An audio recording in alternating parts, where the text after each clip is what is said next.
Bonjour à tous, j'espère que vous allez bien.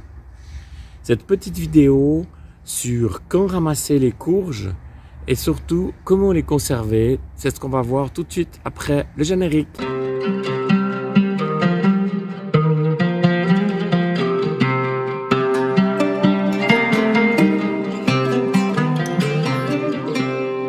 Courge et courgette, c'est la même chose.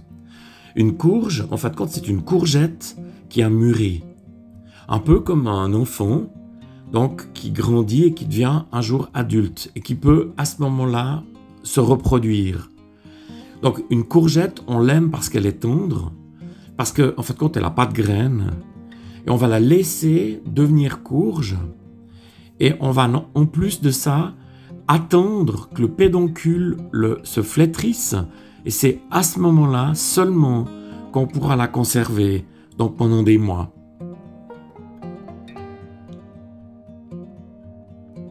Alors il y a deux signes donc pour savoir quand ramasser les courges. Le premier, c'est le pédoncule, ici qui doit être totalement sec, ce qui n'est pas encore tout à fait le cas. Et puis l'autre, c'est que la plante soit morte. Et là on voit que c'est encore pas tout à fait le cas parce que j'ai encore des feuilles vertes ici. Donc celle-ci, je vais encore attendre quelques semaines.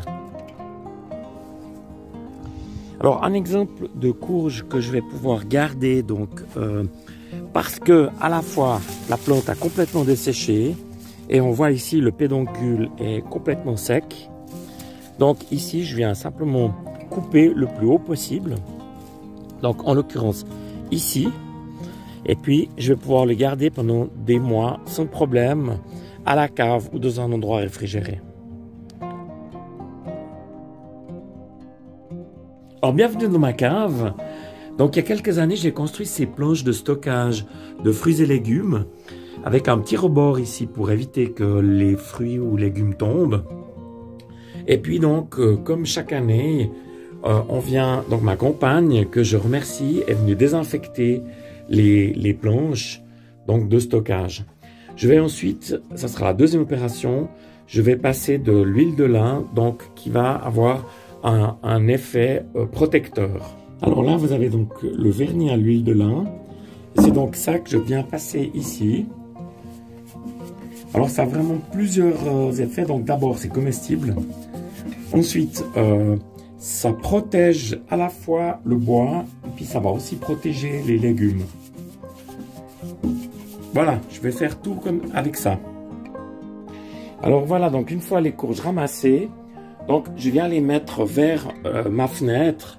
Le pédoncule en l'air ici qui va sécher et ainsi donc une semaine avant de les mettre en bas à la cave, donc vraiment pour bien s'assurer que le pédoncule soit sec. Et je les ai mis ici sous mon arbre à piment que j'essaye de garder pour l'hiver que je viens de déterrer. Alors voilà, donc dans la cave maintenant j'ai rangé, donc ça c'est nos pommes et puis ici on a maintenant les courges, donc qui ont fait une semaine sur le bord de la fenêtre, donc afin de les sécher. Alors, ce que j'aimerais dire, c'est que partagez, vous, comment vous faites dans les commentaires. Et puis, ça sera l'occasion, disons, de voir les meilleures pratiques ensemble. Et je me réjouis de vous retrouver. À bientôt!